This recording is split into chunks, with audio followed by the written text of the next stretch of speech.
Hello, this is Arkma, and welcome back to Kaiserreich. I'm here to show you a game I played as Austria. Wow, so original! Okay, so I originally recorded this off-stream for like a 30-second joke that you may have seen already uploaded.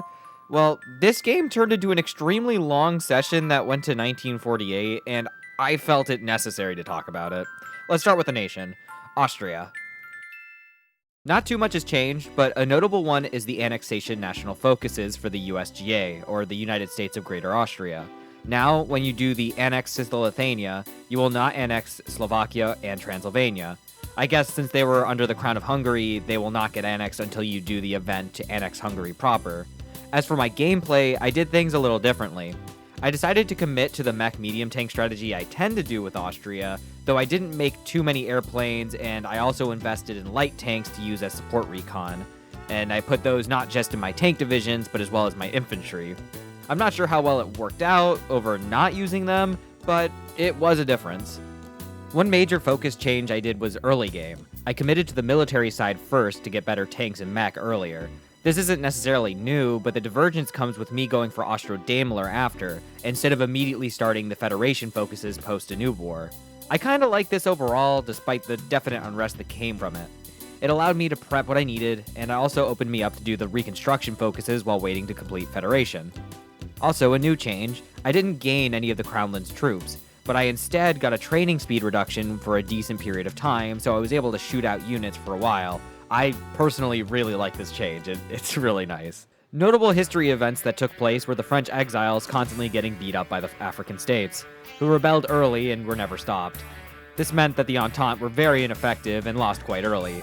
They also sided with the US under MacArthur in the Civil War and lost to the Syndicalists, which didn't help.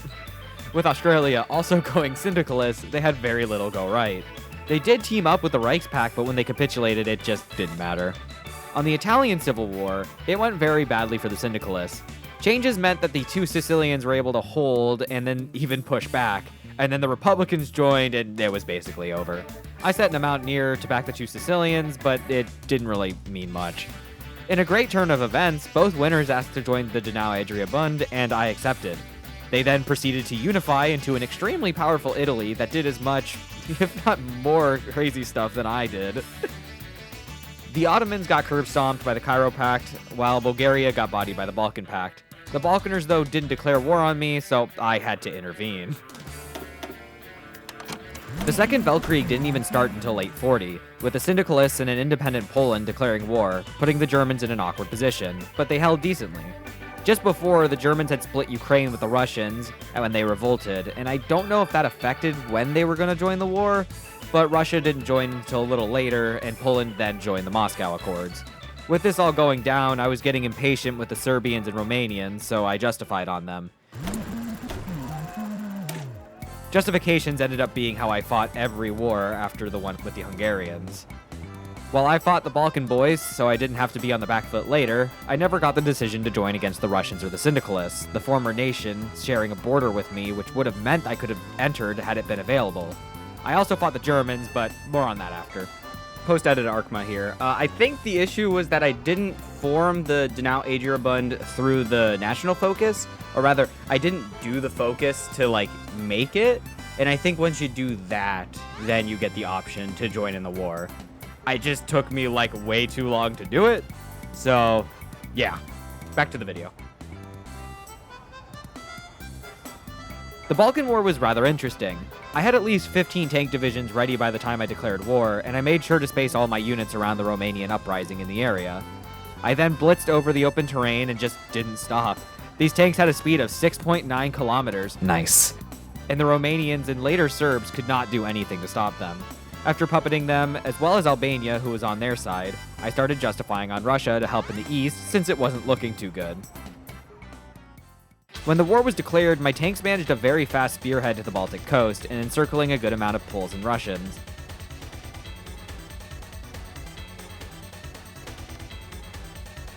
After, I hard pushed to the east, but it wasn't so simple. Since I was not in the Reichspakt, I didn't occupy any territory since Ukraine and Belarus both existed. So I had no planes and no way to build up railroads in Russia, and I suffered quite a bit of attrition. I still managed to push to St. Petersburg, Moscow, and the Caucasus, but the supply got so rough that I first pulled my tanks before pulling the rest of my army to set up for my next plan. With the Russians nearing the dead zone, I set my lines to deal with a very frustrating nation, Germany. I was still kind of bitter about the whole Russia thing, and I really didn't want to just roll the Syndicalists with them. I would still go to war with the Syndicalists, but I would declare war on both of them at the same time to really third wheel this war. This also was my aim from the start. The video I wanted to make was supposed to just be a funny meme video about getting a bunch of alerts when joining a war later in a HOI game. However, it had taken me around 9 or so hours of failed attempts in vanilla and then this game to get there, and I wasn't about to not do it here since I couldn't join the Reichspakt when the war started earlier. So, to war!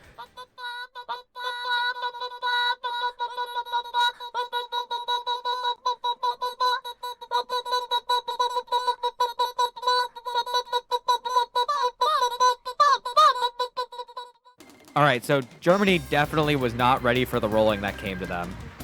Unlike the Poles, where I managed a small spearhead that cut them in half, the front pushed up to the Baltic, then curved like a tsunami and flooded Western Germany.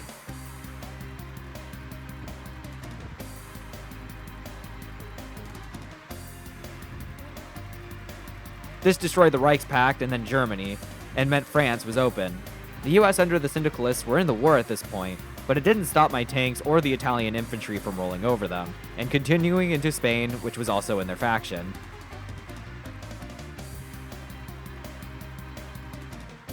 Surprisingly, Portugal was still holding out despite the Entente dying, and it meant that the push into Spain was rather easy.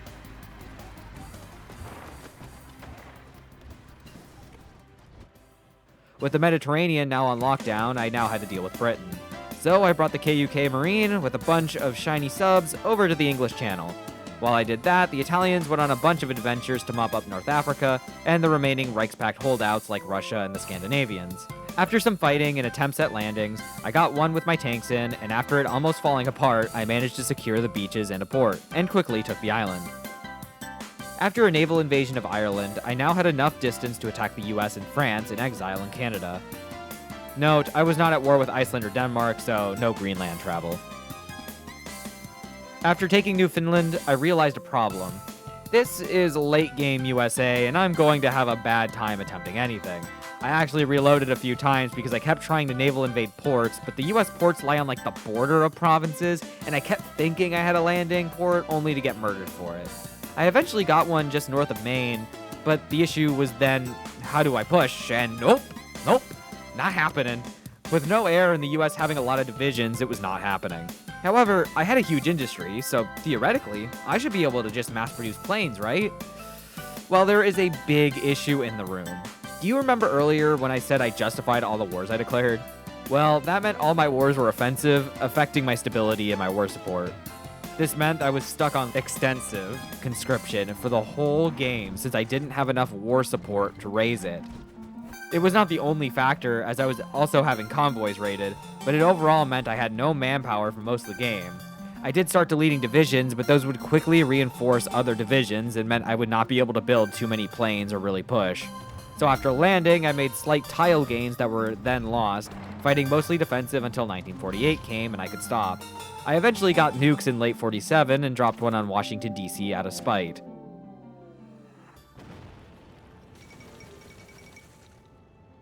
Then, as the calendar changed... Wait, the game doesn't end. Oh, Chicago, fuck you. With that, and no nukes being dropped on me, I decided to end this game myself. I tag switched to the US, selected conditional surrender, then switched back, and graciously accepted. The peace deal doesn't matter. It was gross, but that's fine.